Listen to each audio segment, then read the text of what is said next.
Baik, jadi mohon maaf ya semuanya, saya mute aja ya. Ya, Pak. Saya mute aja semua. Berisik. Oke, ya. Hari ini kuliah kita tentang kemasan, merek, logo ya.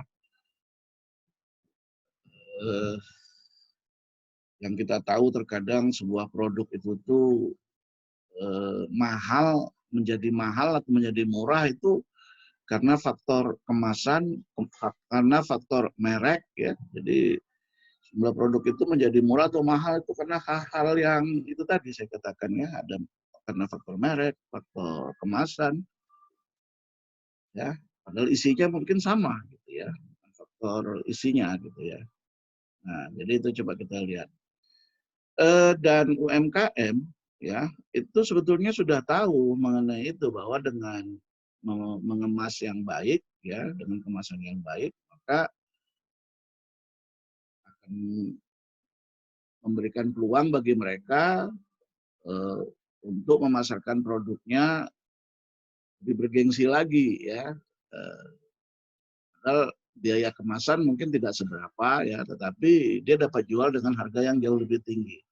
Nah ini adalah contoh dari, maka saya katakan ya, jadi UMKM ya itu sudah menyadari pentingnya kemasan. Nah ini adalah contoh dari produk-produk sejumlah UMKM di Riau ya. Pada saat waktu itu kami mengadakan BIMTEK kerjasama kita dengan dinas koperasi ya, mengundang sejumlah UMKM dan memang di sini mereka kita minta untuk membawa produk-produk yang telah mereka buat. Ya, jadi seperti ini ya, ini ikan sale, sale ikan ya tulisannya malahan, sale ikan. Ini dikemas ya, udah bagus ya. Kemasannya udah bagus dibandingkan barangkali seandainya kita pergi ke pasar bawah, di situ ikan sale itu dijual kan ditumpuk begitu aja ya di dalam karung-karung gitu ya. Semua orang bisa pegang, lalat pun hinggap segala macam gitu ya. Eh, ini mungkin kualitas ikannya sama dengan yang di pasar bawah. Bedanya apa? Bedanya ini yang nggak akan kena lalat, nggak akan kena debu, nggak akan dipegang-pegang orang dengan tangan ya. Eh, Sama ini juga keripik nangka ya. Sama nih keripik nangka. Nah, beberapa jadi mereknya apa? Nangka. Mereknya apa? Keripik nangka. Di sini mereknya apa? Sale ikan gitu ya. Cuma satu dua saja yang mereka itu memberikan merek tertentu seperti ini. Sakinah ya, sama keripik nangka juga. Ini memberi merek Prima Tani. Jadi sebagian dari UMKM kita itu paham ya bahwa sebuah produk diberi merek yang khas. Sebagian lagi belum terlalu paham bahwa sebuah produk dikasih merek yang khas. Sama lah kayak kita ya. Kita itu kan punya nama ya. Nah, nama itu juga sebaiknya dibikin yang khas, yang bagus gitu. Sehingga akhirnya apa? Memberikan kesan di kepala orang sehingga orang bisa ingat dengan kita. Ya, ini lebih lanjut ya. Nih kan, salai ikan, keripik nangka. Ini nangka apa nih? Nangka nanas, nangka manis, nangka dan nanas. Ya, jadi betul-betul nama buahnya itu sendiri yang ditulisnya. Sehingga kalau orang mau nyari, nyari apa? Nyari nangka dan nanas. Yang jual bingung kan. Ini semua nangka, keripik nangka dan keripik nanas, Bu. Gitu. Iya, kemarin saya ngicipin dibawain oleh-oleh, mereknya keripik nangka dan nanas. Gitu. Semuanya keripik nangka dan nanas. Jadi akhirnya memang tidak ketemulah yang dicari. Nah, ini yang kelompok lain sudah memberi nama ya. Berkat bersama, dua saudara, keripik nanas, primatani gitu ya. Ini semua keripik-keripik nangka dan keripik nanas ya. Yang dari sebelah petani binaan dari dinas koperasi itu ya. Jadi kemasan mereka sudah bagus tuh ya, kemas pakai kotak, kemudian di sini ada jendela di mana kita bisa melihat produknya, isinya gitu. Cuma sayang ya, mereka belum memahami bahwa merek itu perlu. Nah kalau ini memang dia bikin keripik nanas Munirius gitu. Lah ini kan khas, ini kan spesifik ya. Keripik nanas yang mana? Yang mereknya Munirius gitu misalnya. Ya, jadi itu yang coba kita bahas ya. Ini contoh dari kerupuk tulang ya. Kerupuk. Orang tahu ini kerupuk gitu. Ya. Tapi apakah ini menjadi khas ya? Gara-gara kerupuk tulang. Yang pasti tentu ini bukan dari tulang ya. Dari singkong nih kayaknya. Nah ya, jadi dari aspek kemasan sudah bagus. Di sini juga sudah ada bahwa dia sudah mendapatkan izin industri rumah tangga ya. Sudah ada nomornya. Jadi ini sudah terdaftar ya. Di sini juga sudah bagus bahwa di sini ada kemana kalau seandainya orang mau pesan kemana ada nomornya, nomor teleponnya. Kalau perlu ada alamat pabriknya dan juga sudah dilengkapi dengan barcode ini ya untuk mengetahui apa namanya diproduksinya kapan ya kan harganya berapa ya sehingga di sejumlah swalayan yang menggunakan scanner ya itu cukup dengan disorotkan aja scannernya ke barcode ini maka harganya akan keluar ya. Dan juga di sini ada apa ini? Harusnya ada logo halal. Kalau ini Ulama Indonesia. Ya. Oh ya, halal gitu ya. Jadi sudah ada sertifikat halal ya dari ini. Ini contoh yang sebetulnya kemasan yang sudah bagus ya. Oleh khas Riau, gurih dan renyah. Kelihatan isinya juga gitu ya. Sayangnya apa? Mereknya cuma keripik nangka tok gitu ya. Keripik nangka itu kan nama general ya, nama umum dari nangka yang kemudian dibikin keripik. Jadi sebaiknya diberi nama yang ini. Jadi ini realita di lapangan ya, bahwa memang sejumlah industri kecil ya UMKM gitu itu sudah paham dengan dikemas itu dapat membuat produknya menjadi lebih dalam tanda petik lebih bergengsi. Ya, jadi sebelum saya mulai dengan PowerPoint kita, ini contoh yang kita jumpai di lapangan ya. Sering kan kita kalau beli oleh-oleh gitu, produknya enak, bagus, kemasannya sudah bagus. Tapi mungkin waktu nanti kita bawakan ke saudara kita ya, ke Jakarta misalnya, saudara kita ternyata suka, suatu waktu dia ingin beli lagi, bingung dia mencarinya kemana. Karena pas dia nyari lagi, dia nggak bisa sebutin apa mereknya. Mereknya keripik nangka Pak gitu. Wah ini keripik nangka semua Pak, kata si yang jual. Baik, itu sebagai intro ya. Jadi dengan demikian memang sebaiknya kita perlu memahami ya aspek merek itu penting, merek ya. Nah, merek ini nanti kita baca definisinya apa. Kemudian ada lagi logo ya, logo ya. Logo ini juga penting ya. Kamu dikasih gambar apel keroak kalau bahasa Jawa ya, bekas gigit gitu. Itu kamu pasti sudah tahu, oh itu mereknya Apple. Kamu melihat ada huruf besar, huruf M warnanya kuning, backgroundnya merah, kamu tahu oh itu McDonald. Itu logo ya. Kemudian apa itu label ya kan? Dan kemasan kita sudah tahu tadi ya.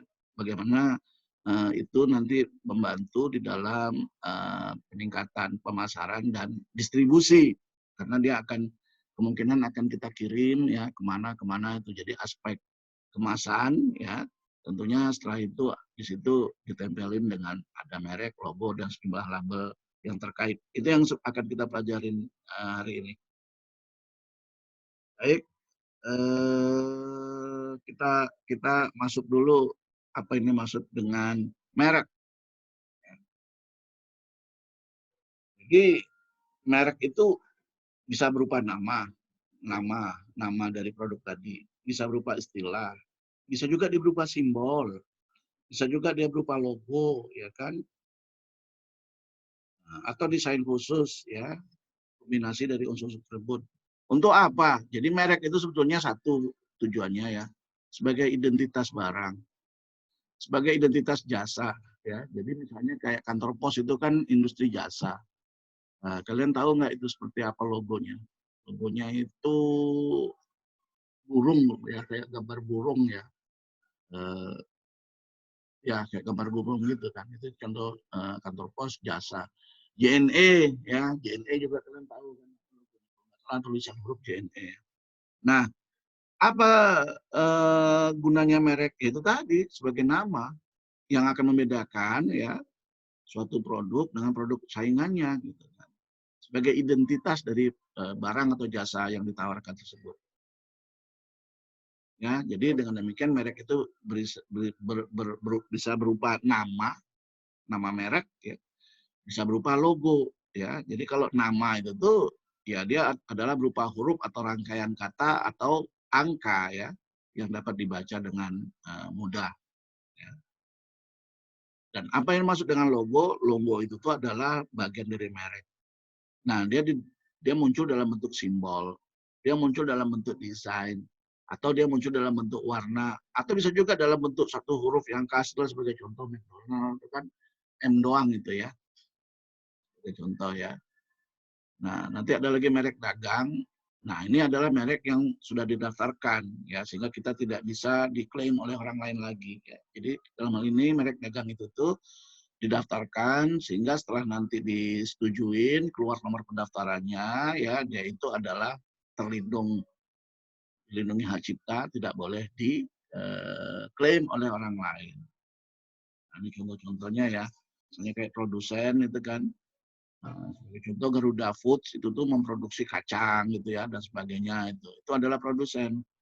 Nah, tapi ada juga sejumlah produk ya itu dia diberi label oleh di mana dia yang menjualnya ya. Jadi kayak di Hero itu tuh atau kamu pergi ke Giant ya. Itu ada sejumlah produk-produk ya yang sebetulnya tidak dibuat oleh si Giant ya, tapi dibuat oleh perusahaan-perusahaan lain ya.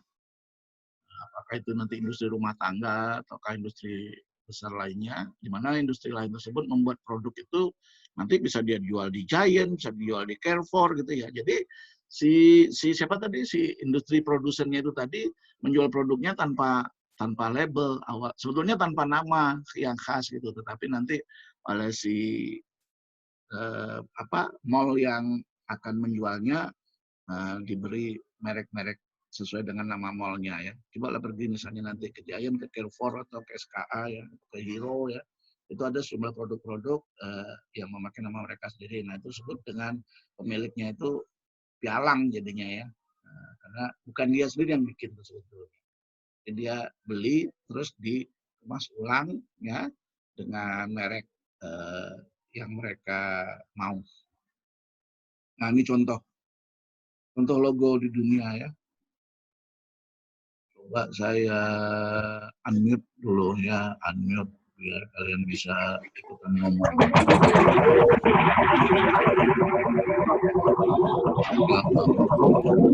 Rohmat kenapa? Oke. Sebagai contoh ini logo apa? Halo? Logo Puma. Pak. Padahal nggak ada huruf P-nya di sini kan. Nah, ini logo apa? Starbucks, Pak. Starbucks. Nggak ada huruf S-nya. Kok kalian tahu ini Starbucks? Ya. Ini Nike. Ini apa nih kira-kira nih Just Do It nih? Nike juga ya? Kalau Think Different nih siapa nih?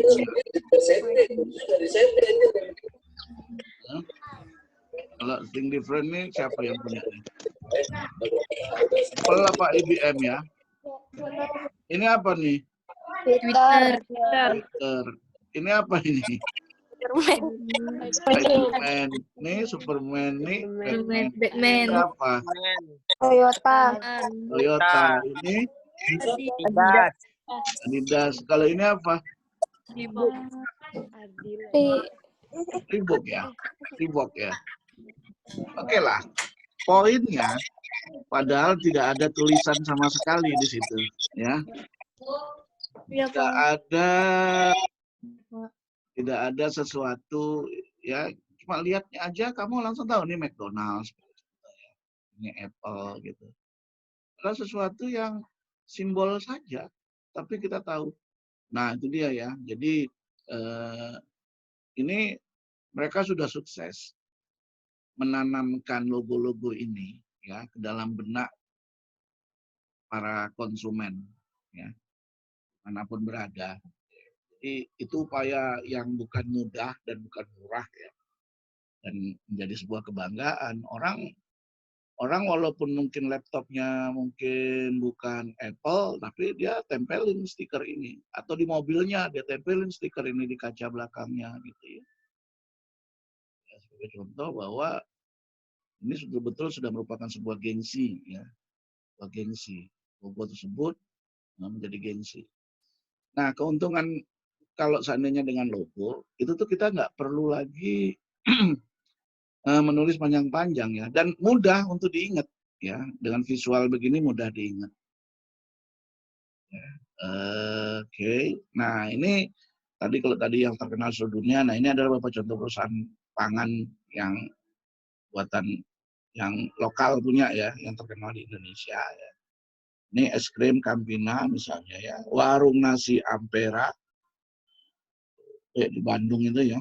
Ada rumah makan dulu tuh di namanya di terminal Kebun Kelapa namanya ya. Memang warung nasi, tapi sekarang udah banyak cabangnya di mana-mana. Kalau dulu tuh ya itu rumah makan yang ada di warung yang ada di terminal bus Kebun Kelapa ya, udah nggak ada sekarang Kebun Kelapa juga. Ini ya, jadi orang membuat gambar logo yang cukup kreatif ya. Milih ya, beberapa mungkin kita kenal, kayak ini Garuda Food kita ada kenal juga ya, buat kelinci kacang kalau nggak salah ya.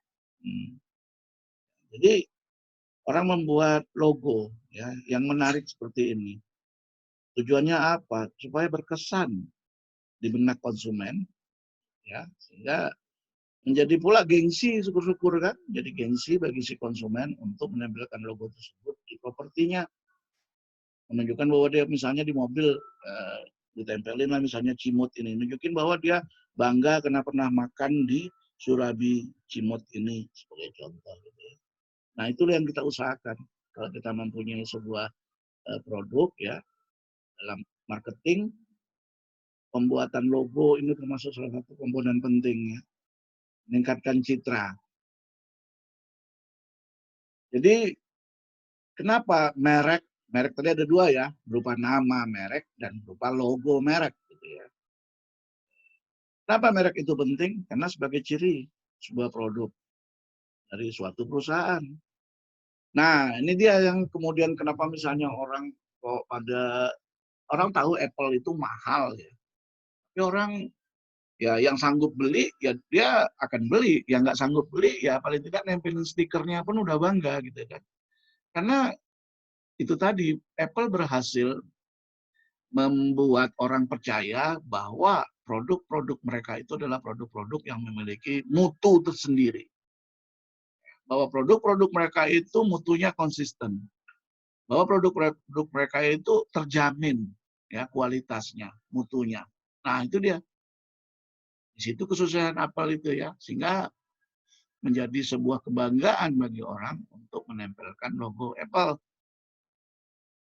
Nah, kemudian seandainya suatu produk itu baru ya, nah itu juga penting ya. Yang namanya untuk diperkenalkan, sebutinlah namanya, ya kan?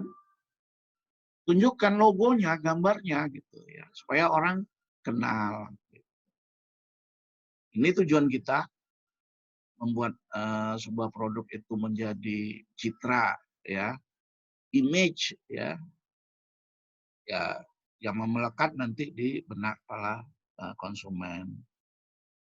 Nah, ini bagaimana kalau kita ingin membuat sebuah merek ya, atau merancang sebuah merek? Ada beberapa poin yang harus kita ingat. Satu, bahwa merek itu menggambarkan karakteristik produk, ya, menggambarkan keuntungan yang akan diperoleh konsumen kalau seandainya dia beli produk tersebut. Ya, nah, jadi kamu desainnya sedemikian rupa merek tersebut, baik nama merek maupun logonya itu akan kalau disebut atau dilihat logonya atau disebut mereknya itu akan membuat orang teringat karakteristik produknya ini sebetulnya ini apa gitu ya. Kalau seandainya kita beli ini, nah dia adalah tahan lama, dia tidak mudah tergerus zaman gitu ya. Itu ya. Yang kedua yang tidak kalah pentingnya bahwa kalau bisa ya merek itu mudah dieja. mudah dibaca. Satu yang paling penting, mudah diingat. Sehingga orang nggak lupa lagi. Oleh sebab itu gimana merek tersebut? Sebaiknya sederhana. Jangan jelimet. Kalau jelimet payah kita ngafalinya. Ya, jadi sederhana, pendek, ya, yang terdiri dari nama atau suku kata. Yang ketiga, mempunyai ciri khas tersendiri. Nah, yang keempat, bahwa sekali merek kita buat, nanti kalau kita membuat produk-produk baru yang akan dikembangkan, itu bisa kita adaptasikan juga untuk produk-produk yang baru tersebut. Yang kelima, nah yang paling penting juga supaya tidak diklaim orang, didaftarkan sebagai hak cipta. Ya.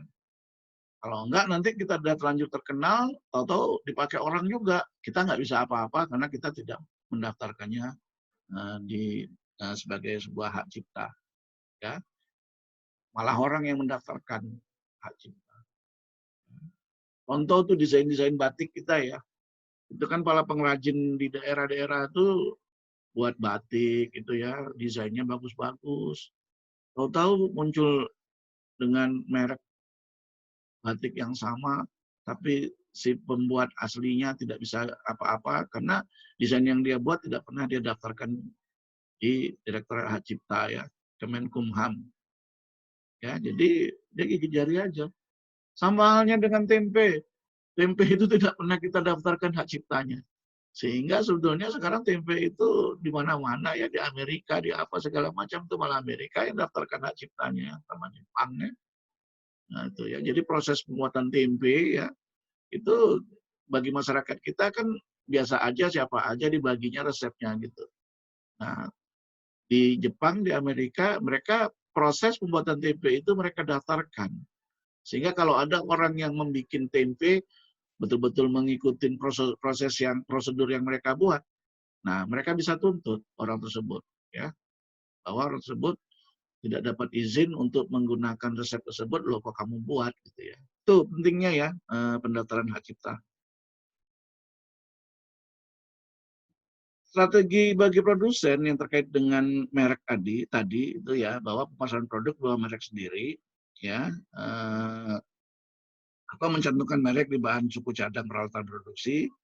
Kemudian bisa juga kayak tadi yang saya cerita tadi ya, ada sejumlah produk-produk yang dijual di mall ya, kayak di Giant, kayak di SKA Mall, kayak di Carrefour, itu sebetulnya bukan buatan mereka, tapi mereka sebagai pialang. Dalam hal ini ada industri yang membuat untuk siapa aja yang mau gitu kan.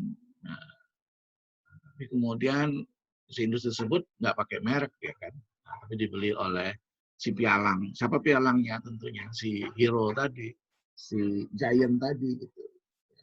Jadi, jika suatu saat produk itu terkenal, ya yang dapat nama si pialangnya itu tadi. Itu kalau mau itu ya. Atau kalau mau ya dibuat produk di bawah merek sendiri gitu ya, bisa juga ya. Tapi dia buat merek sendiri, dia mungkin nggak bisa lagi jual di tempat lain kan gitu, mungkin juga pertimbangannya. Jadi merek itu ditempel biasanya bukan di produknya langsung ya. Jadi kamu jual ikan asin, di ikan asinin kamu spidolin mereknya misalnya mereknya misalnya Amri gitu.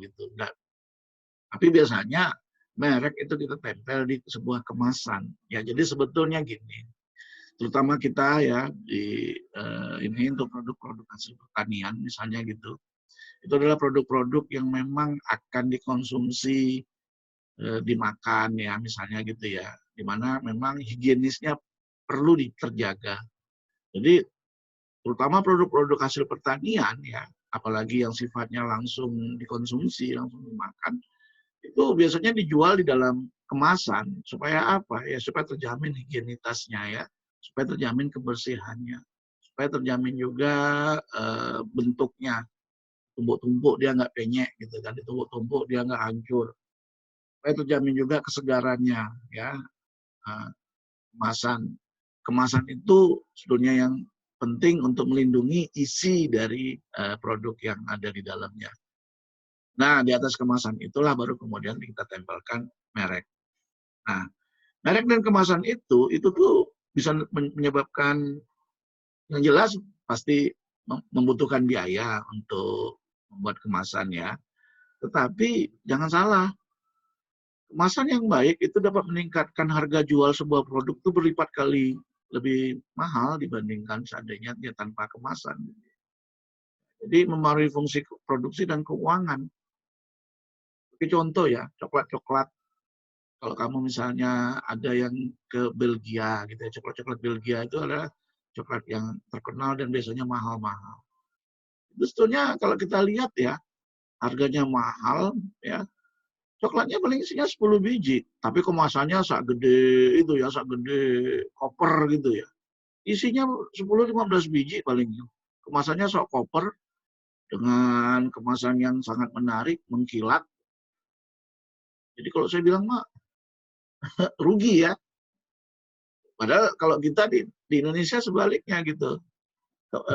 Bagi kita produknya mungkin bagus, tapi kadang kita nggak terlalu peduli dengan kemasannya gitu kan. Sehingga akan berbeda. Jadi kalau kamu misalnya beli coklat dibungkus kantong plastik biasa ya, kantong plastik untuk jualan gula 1 kilo, ya coklatnya sama misalnya gitu.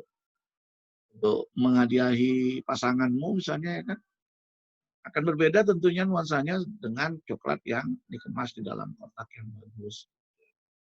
Jadi mempengaruhi produksi keuangan ya.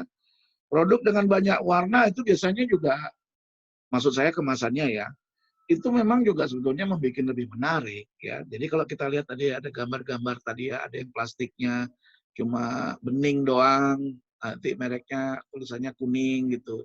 Itu tentu lebih murah dibandingkan yang plastiknya mungkin dikemas dengan warna-warni yang lebih banyak ya, itu pasti harganya lebih lebih mahal ya tahapan produksinya. Kenapa ya? Karena tahapan produksinya lebih banyak kan, sehingga harganya lebih mahal ya. Tinggal kita pertimbangkan aja. Tapi biasanya tentunya dengan kemasan yang lebih menarik ya, nambahnya cuma mungkin beberapa perak, tapi harganya bisa kamu jual kadang berlipat ganda dibandingkan yang mungkin yang sederhana. Itu juga salah satu hal yang perlu kita pertimbangkan. Juga gini, produk yang dikemas kecil-kecil ya, jadi ini cerita kemasan tentunya ya. Produk yang dikemas kecil-kecil kan lebih lebih membuat kerjaan lebih banyak ya. Nah itu biasanya harganya memang lebih mahal jika dibanding dengan produk yang dikemas dalam ukuran besar gitu. Contoh kamu beli beras yang 5 kilo, itu tuh misalnya ada lagi beras dijual 50 kilo satu karung gitu ya. Nah beras yang 50 kilo satu karung, itu misalnya harganya taruhlah 200 atau hampir 300.000. Tapi beras yang 5 kilo ya, itu mungkin pasti per kilo, per kemasannya lebih murah. Tetapi kan berarti kalau 50 kilo 10 kali ya, 10 kemasan ya yang 5 kilo, ada 10 kemasan. Itu kalau di total harganya mungkin lebih mahal daripada beras yang 50 kilo. Gitu. Ya, jadi yang kecil-kecil tersebut dengan jumlah yang sama nanti harganya lebih mahal dibanding kemas besar. Ya, jadi tapi tapi itu kadang perlu kita lakukan. Jadi mungkin dalam membuat saat kita mengemas produk, kita membuat misalnya 3 pilihan ya. Ada yang ukuran kecil-kecil, ada yang ukuran sedang, ada yang ukuran kemasan besar gitu ya. Kenapa? Ya karena mungkin bagi anak-anak kos gitu kan, dia nggak perlu beli beras 50 kilo gitu kan, kebanyakan gitu kan, malah nanti berasnya keburu apek. Jadi mungkin dia akan beli beras yang ukuran-ukuran misalnya 2 kilo aja gitu ya. Mungkin yang agak lebih rame lagi gitu kan, yang mungkin baru berumah tangga, belum punya anak, itu mungkin dia akan beli beras ukuran yang 20 kilo. Tapi rumah tangga yang mungkin memiliki anggota keluarga lebih banyak, dia akan beli beras yang 50 kilo. Jadi masing-masing itu nanti ada pangsanya ya, ada pembelinya. Sehingga mungkin perlu kita memberikan alternatif kemasan yang bervariasi. Ya. Nah itu dia, tentunya keuangan resikonya akan semakin berisiko, semakin lebih besar risikonya kalau semakin banyak variasi ukuran, semakin banyak variasi warna. Ya. lebih lanjut itu adalah jaminan produk bermutu tinggi kalau kita kemas dengan yang baik ya. Tentu iya, karena dia lebih higienis ya, lebih tahan terhadap tumpukan gitu ya. Tapi kalau kamu misalnya jual makanan, kemasannya tidak keras ya, ditumpuk-tumpuk, penyek deh ya. Merek dan kemasan juga mempengaruhi proses pemasarannya. Nah, kita tahu ya, kalau kamu misalnya jualan cendol di pinggir jalan ya iyalah jualan cendol pinggir jalan ya, kalau tengah jalan tabrak mobil. Kamu jualan cendol pinggir jalan kan kamu tungguin itu lapak kamu itu ya enggak. Orang bisa nanya, Dek, ini cendol apa, Dek? Oh, ini cendol sagu, Bang. Gitu. Gulanya gula apa? Gulanya gula aren, Bang. Oh, bukan gula ini ya, bukan gula pasir ya, bukan, Bang. Gitu. Tengok aja warnanya coklat, Bang. Gitu. Orang bertanya ke kamu, orang bertanya tentang produk kamu bisa ladenin. Kenapa? Karena kamu duduk di samping produk yang kamu jual. Ya.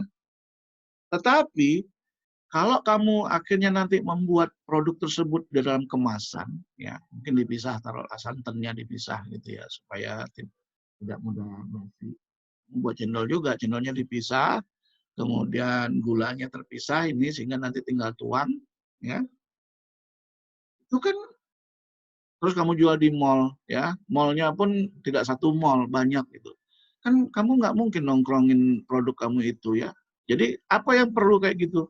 Di situ orang yang akan beli produk kamu, dia akan lihat produknya, dia akan lihat kemasannya. Jadi mau nggak mau di kemasan itu kamu tulis mewakili diri kamu kan, karena kamu nggak bisa jawab pertanyaan dia, wong kamu nggak di situ. Produk itu tuh melayani dirinya sendiri ya. Kalau orang tuh bertanya, apa ini? Ada tulisannya situ, cendol sagu misalnya. Apa ini gulanya? Kamu bikinlah komposisinya ya kan, menggunakan pemanis gula alami yaitu gula aren gitu kan, santan kelapa segar gitu kan. Kamu tulis itu semua ya. Jadi dengan demikian ya, selain faktor kemasan yang membuat supaya produk tersebut dapat awet terjual ya, di kemasan itu juga kamu tulis keterangan-keterangan. Nah, itulah yang kita sebut dengan label ya. Keterangan-keterangan ya yang akan menjelaskan itu produk apa. Kalau perlu bagaimana cara membuat. Kamu lihat ada contoh sebagai contoh ya.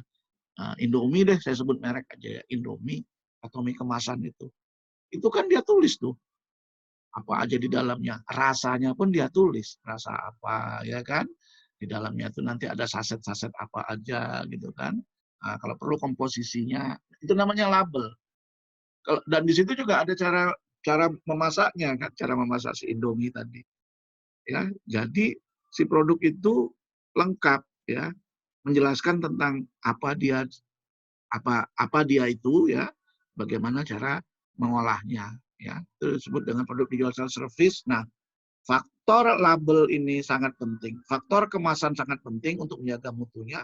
Faktor label sangat penting untuk menjelaskan siapa dia dan apa dia dan bagaimana nanti memprosesnya. Ya, makanya ini tadi judulnya merek dan kemasan itu sangat penting ya.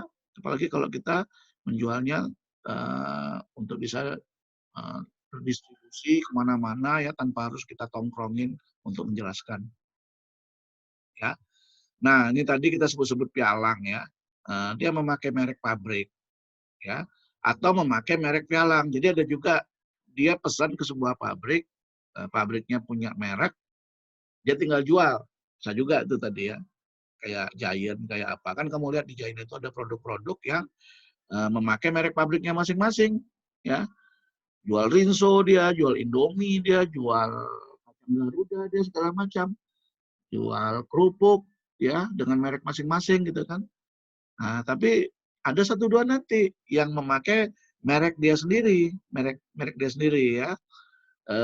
Itu tadi sebagai contoh ya. Dia pasang aja itu misalnya ada kayak misalnya snack-snack itu tadi dengan merek Giant gitu ya. Kalau kamu pergi ke Transmart mungkin dengan merek Transmart, kamu pergi ke Hero dengan merek Hero itu ya. Itu berarti dia memakai merek pialang, si pabriknya nggak pakai merek, ya. Ingat sekali lagi, itu bukan si Giant yang bikin, tapi adalah pabrik, ya. Pabrik yang mungkin bukan perusahaan dia, ya, bukan grupnya dia, tapi langganan dia. Atau ada juga yang merek pialang dan merek pabrik bersama-sama. Ya. Tujuannya apa? Ya, untuk mengendalikan pasar. Ya. Kalau kayak tadi tujuannya kenapa si pialang itu memberi merek tanpa merek pabrik, ya harga bisa lebih murah, ya kan? Karena adanya merek dari pabrik tersebut itu ada ongkosnya juga itu sebetulnya kan. Jadi kalau tanpa merek dari pabrik itu dia bisa beli dengan harga sedikit lebih murah. Kemudian dia juga bebas memberi harga. Kalau dia misalnya menjual merek pabrik, misalnya jual Rinso. Rinso itu berapa itu harganya? Nggak pernah pula saya. Saya tinggal bayar aja, nggak pernah hafal saya. Taruhlah misalnya Rinso satu kantong itu tuh ya, harganya taruhlah misalnya 15.000 misal gitu ya. Ya, dia nggak akan bisa dengan seenaknya menjual Rinso harganya 20.000 gitu. Kenapa? Karena orang tahu. Oh, aku kemarin beli di apa namanya di Alfamart 15.000. Masa sekarang beli di Giant harganya 20.000 gitu kan? Karena Rinso itu dijual di mana-mana kan. Nah itu dia. Jadi itulah salah satu hal kenapa sejumlah apa namanya sejumlah mall ya itu menjual produk-produk dengan merek dia sendiri. Karena dengan demikian dia bebas memberi harga. Mau harganya lebih murah ataukah harganya lebih mahal ya daripada harga waktu dia beli di pabrik ya itu suka-suka dia tuh si pialang. Ya. Juga untuk menghindari perang harga ya. Kalau kalau ya jadi merek-merek tertentu itu dapat dibeli di supermarket tentu saja. Iya, ya iyalah ya. Jadi kamu jual misalnya snack yang ada di yang kamu beli ya snack yang ada di Giant, kamu nggak akan ketemu merek snack yang sama, maksud saya merek Giant juga gitu di SKA misalnya. Ya karena mereka berbeda ya. Ya, ya kalau mau merek, kalau kamu mau beli produk yang mereknya Giant, ya perginya ke Giant gitu ya. Itu untuk menghindari perang harga. Baik, nih ya. Nah, merek itu beragam, ya. Kenapa merek beragam? Kita tahu tuh kayak Unilever itu ya, dia jualan odol sebagai contoh ya. Odolnya Unilever itu ada macam-macam merek itu, ya. Padahal sama-sama odolnya pun, sama-sama pabriknya pun, ya memang tentunya masing-masing merek punya kekhasan lah, ya punya kekhasan sendiri. Tidak saja dari aspek kemasan, warna-warni logonya, ya dan juga warna-warni dari kemasannya. Tentunya isinya juga ada beda, ya. Nah, jadi kayak odol itu sendiri ada macam-macam merek. Itu kalau nggak salah buatan Unilever itu ya. Nah, kenapa bikin macam-macam merek? Ya? Supaya pasar itu nggak jenuh, hanya dia jual dengan mereknya satu aja, Pepsodent aja gitu. Ya orang sudah tahu Pepsodent gitu. Tapi misalkan dia jual lagi mereknya misalnya apa merek odol lagi yang lainnya misalnya, gitu ya. Alah nggak apal pula nih sore-sore gini. Ya. Padahal membuatnya sama ya. Ya orang kan jadi kepo. Wah ini bukan Pepsodent nih, ini kayaknya beda deh gitu kan. Colgate misalnya gitu ya. Ini mereknya beda. Padahal sama buat Unilever misalnya gitu ya. Merek beda, kemasan beda, harga beda, ya. Isi ya namanya sikat apa modal ya, ya gitu-gitu aja paling kan. Dan juga itu tadi saya katakan kalau merek beda, harga juga bisa beda gitu. Ya, jadi itu kenapa kadang sebuah pabrik ya untuk produk yang sama tapi berbagai macam merek karena dia dapat dengan demikian supaya nggak jenuh ya bikin macam-macam merek. Jadi orang punya banyak pilihan dan kemudian harganya juga bisa berbeda-beda. Baik, tadi kita mulai tadi dengan kemasan ya, dengan merek ya, merek. Kemudian tadi ada juga unsur label sepintas.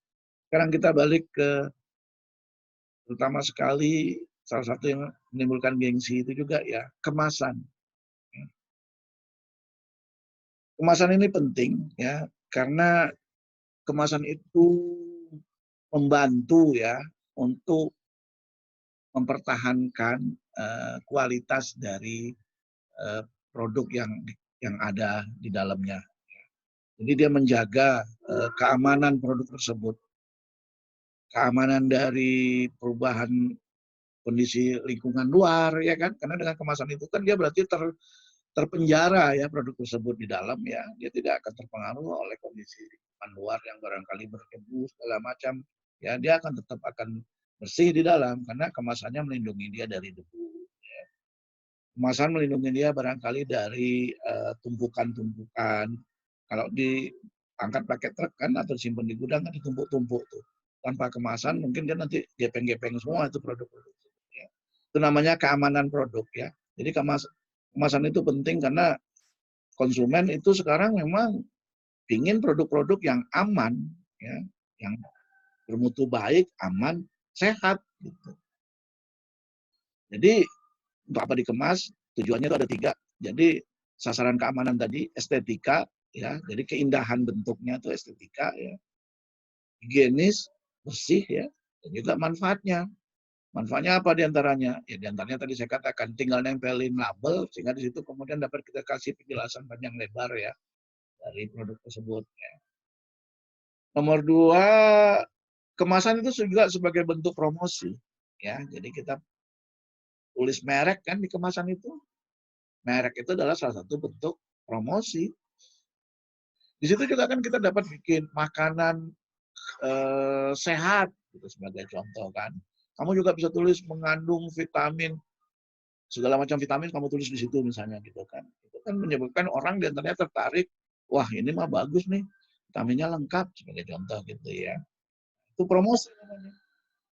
Kemasan untuk meningkatkan laba, memang iya. Kalau kamu jualnya misalnya ditumpuk aja sebagai contoh tadi lah saya katakannya ikan sale ya. Di pasar itu kan ditumpuk gitu aja ya. Itu beda loh harganya dengan kemasan yang udah kamu nanti kantongin plastik. Beda lagi nanti kalau kemasannya kamu udah diplastikin, dikotakin lagi ya dalam bentuk kotak yang indah gitu ya. Sehingga bergengsi dia untuk jadikan sebagai hadiah atau oleh-oleh ya. Ya kemasan ya ini strateginya diantaranya merubah kemasan ya dengan demikian misalnya kalau kita tadi saya sudah bahas ya ada macam-macam ukuran ya masing-masing ada pangsanya ya tergantung mana yang lakunya banyak ya itu yang barangkali dapat kita lebih genjot ya produksi lebih banyak. Jadi dengan demikian kalau kita membuat kemasannya gede-gede semua, orang nggak butuh beli segitu banyaknya sebagai contoh ya. Dan kemudian kan orang khawatir nanti expire gitu ya, nggak habis gitu ya. Jadi makanya kita bikin kemasan itu ya strateginya ada macam-macam ukuran gitu ya. Tujuannya apa? Supaya ya itu tadi sesuai dengan targetnya sehingga mencegah terjadinya penurunan volume penjualan. Kemasan juga untuk memperluas pasar. Jadi kalau sudah terkemas dengan baik, kita dapat mendistribusikannya ke tempat yang jauh-jauh gitu ya. Tanpa khawatir dia rusak. Ya kalau perlu keluar negeri gitu. Membantu promosi, ya kemasan yang menarik tentu akan menyebabkan orang membeli. Ya, jadi kita ada bahas ya waktu bauran pemasaran ya. Salah satu yang bisa kita coba untuk meningkatkan peluang supaya produk kita yang dipilih orang di tengah produk yang membaur di pasar adalah kemasan yang menarik. Ya. Karena apapun isi dari kemasan tersebut, orang kan nggak bisa ngicipin. Tapi kemasan yang menarik akan menyebabkan orang, wah ini kayaknya kok menggiurkan ya. Puasa-puasa gini, kayaknya nih kalau aku beli nih kayaknya pas untuk diminum pas buka kayaknya seger banget gitu ya. Gara-gara apa? Kemasannya menarik gitu ya. Padahal isinya sama aja, sama-sama air kelapa misalnya gitu ya, yang dikemas dengan baik. Ya. Malah kamu lihat itu sebagai contoh kan sekarang bagaimana dulu orang sulit menikmati air kelapa segar ya. Kalau sekarang kan ada yang udah masukin ke dalam kotak ya. Ada juga yang kemudian air kelapanya dibikin gel dulu, kemudian dimasukin lagi ke dalam tempurung kelapanya, ya, kemudian diplastikin ya, jadi orang bisa menikmatin dalam tanda petik ya kelapa segar langsung dari tempurungnya gitu ya. Jadi banyak juga dijual di mall-mall ya. Harga berapa itu ya? 20.000 ya. Saya nggak salah 25.000 ya. Rasanya emang masih rasa kelapa segar. Kenapa dibikin dalam bentuk gel ya tanpa mengubah rasanya? Supaya dia tidak mudah tumpah gitu loh ya. Kalau itu dingin ya, gel itu ditelan dengan air pun sama aja kan. Maksud saya kita menelan air kelapa dengan menelan gel itu tadi, ya masing-masing sensasinya sama-sama nikmat gitu ya. Kemasan berbeda untuk setiap lini. Tadi sudah saya katakan tadi ya, malahan tidak sekedar kemasannya berbeda, tapi juga mereknya bisa berbeda. Tadi contoh odol ya. Odol tadi itu kemasannya kan berbeda warna-warninya ya. Dan sama odol fungsinya. Kemudian kemasan dapat dipakai ulang. Nah, ini juga ya yang terkait dengan isu lingkungan ya, karena dampak dari kemasan terutama yang sifatnya non biodegradable, maka menyebabkan bumi ini semakin polutif ya. Itulah dampak dari manusia modern ya. Kita itu tuh akhirnya membuat bumi ini semakin polutif. Padahal zaman dulu sebelum ada kemasan macam-macam kayak sekarang itu apa-apa tuh cuma dikemas dengan daun. Selesai kita menikmati sebuah produk, daunnya dibuang. Ya. Beli nasi bungkus daun. Dari makan nasinya bungkusnya dibuang. Ya, daunnya itu tadi akan degradasi ya, akan busuk ya. Kalau sekarang kamu beli nasi, memang bungkus luarnya mungkin daun, tetapi di dalamnya itu kan ada plastik. Biasanya kan gitu ya. Itu dia kan, nah, plastiknya nggak hancur-hancur. Itu dan bumi udah semakin sangat polutif ya. Jadi sekarang memang dituntut supaya kemasan yang dipakai itu dapat didaur ulang ya. Kalaupun pakai plastik, plastik yang ramah lingkungan yang mudah nanti di biodegradasi. Kemasan beraneka ragam ya, baik kemasan tadi dan fungsinya. Tadi sudah kita jelaskan kemasan menarik. Ada produk di dalamnya. Tetapi kita kan tidak nongkrong di samping produk, kita tidak nongkrong di samping barang yang mau dijual itu tadi kan. Si pabriknya lah yang saya maksud ya. Kan mereka tidak ada yang khusus jelasin ini apa, bagaimana cara makainya gitu. Ya kan? Karena dia jual kemana-mana. Produksinya kemana-mana dijualnya. Nah, disitulah membutuhkan label. Ya. Label yang ditempelkan di kemasan tadi. Jadi label itulah yang merupakan ciri dari produk tersebut. Ya, ada 3 jenis ya label itu. Ada 3 tipe ya. Tipe pertama itu label berupa merek ya dan logo kalau perlu.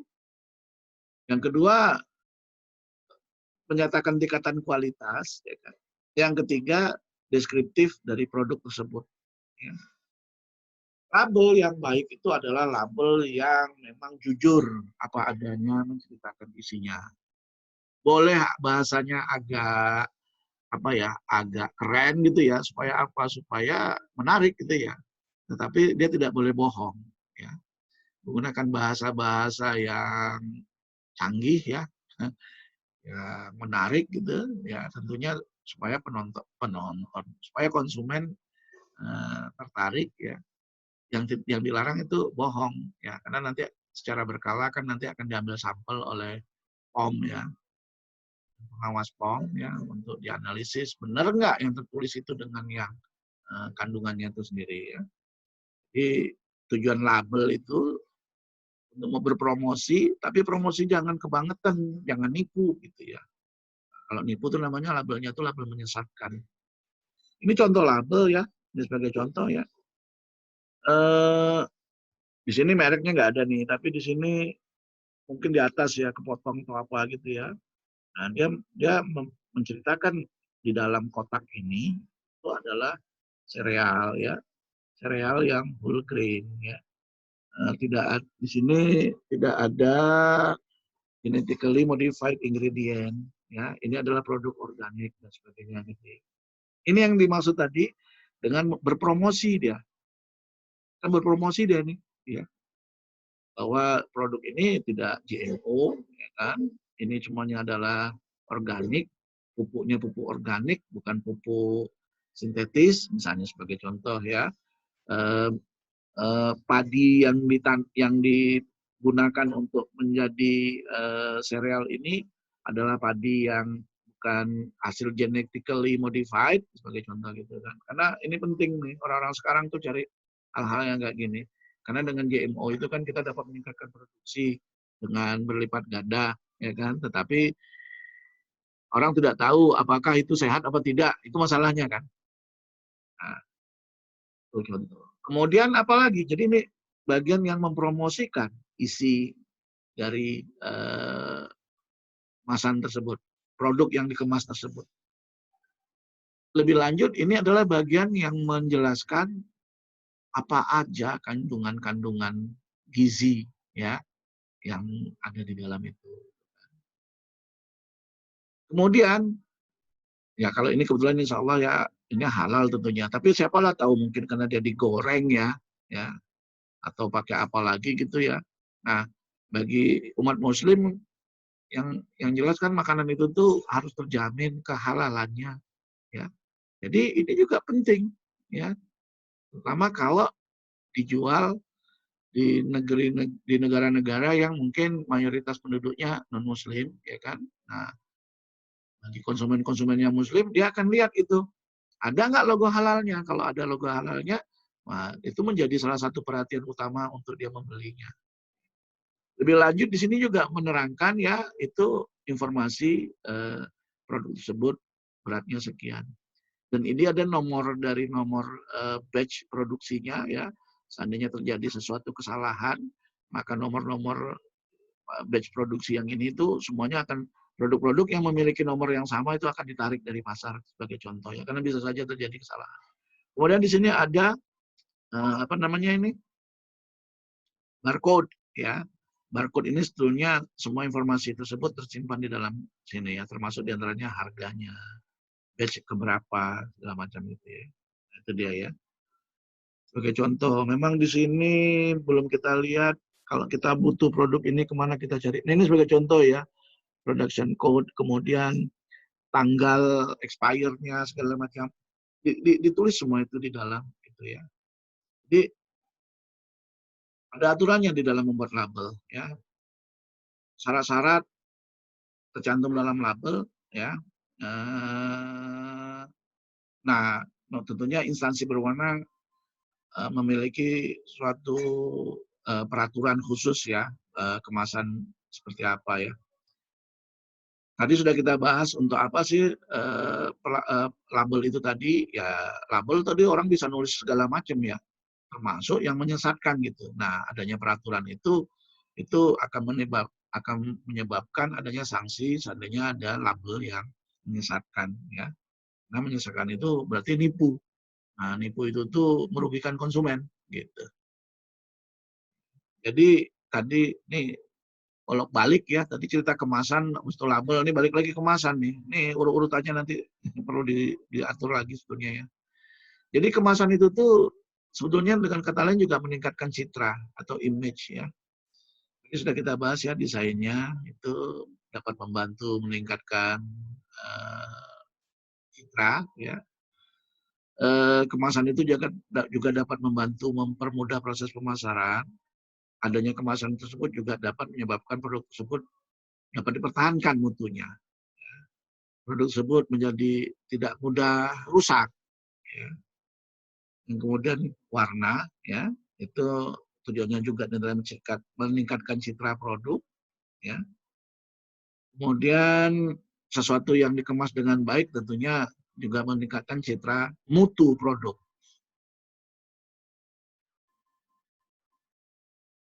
Ini ya kita coba lihat nanti ada contoh-contoh kemasan ya.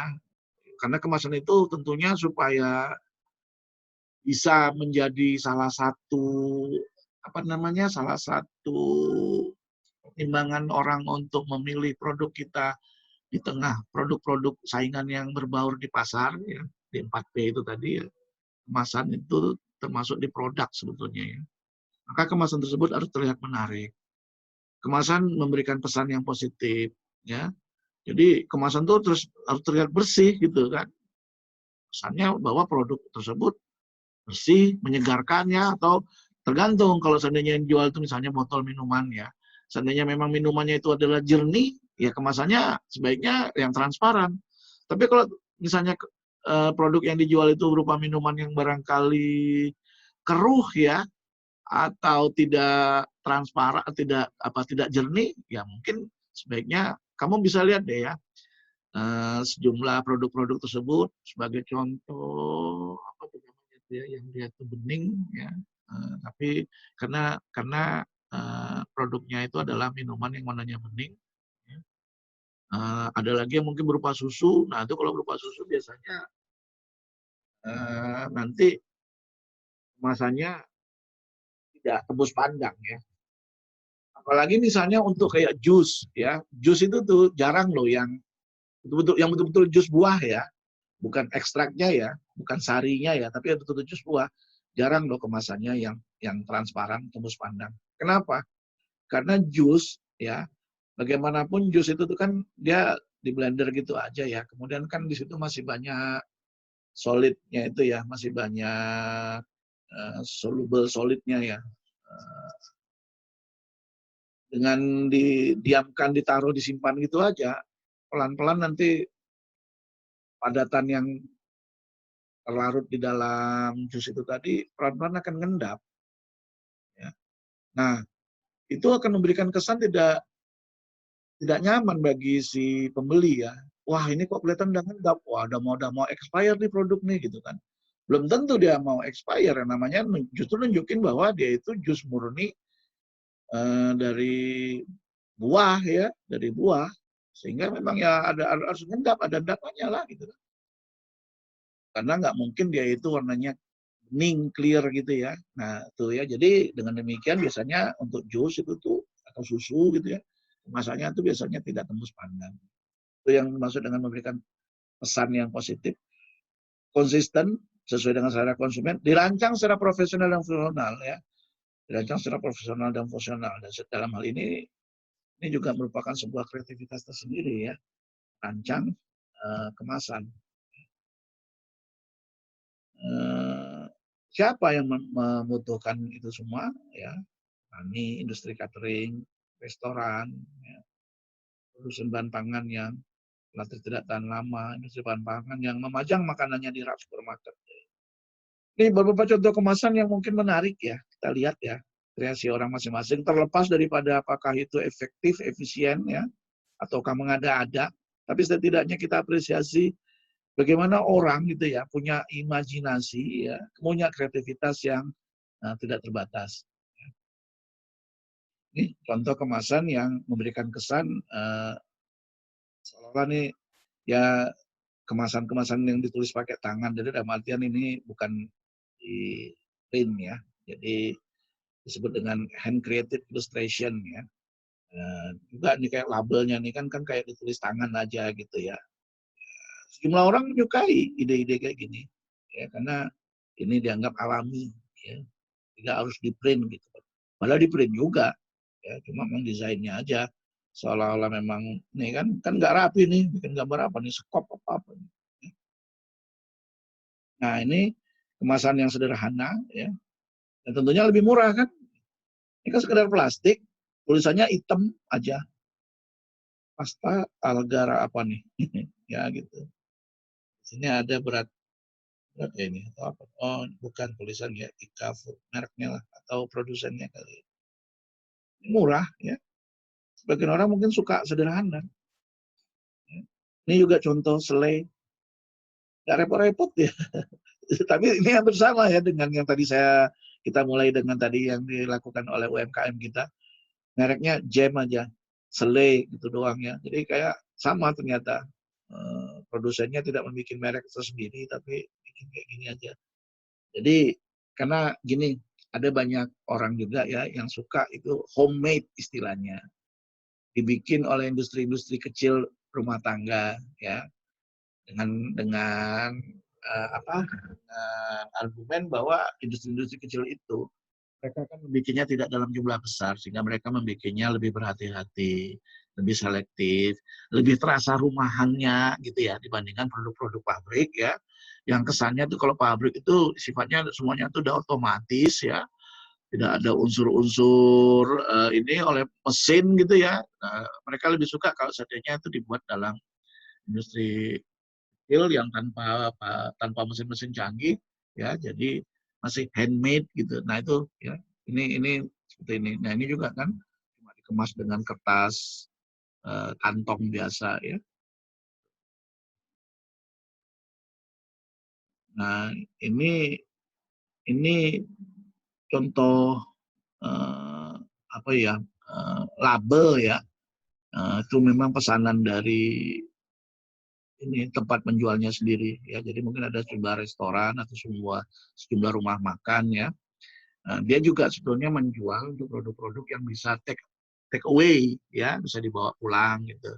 Nah, produk-produk tersebut kemudian kemasannya dilabelin dengan sesuai dengan di mana dia dijual. Ini juga ya contoh yang simple aja gitu ya. Shepherd pie, pygmy, dan nggak ada merek juga. Shepherd pie ya. Nih ya, kopi ya, saset ini ya, tapi sasetnya nggak kayak saset biasa. Oh ini ya, roti, tapi di bungkusannya ada ditulis mereknya.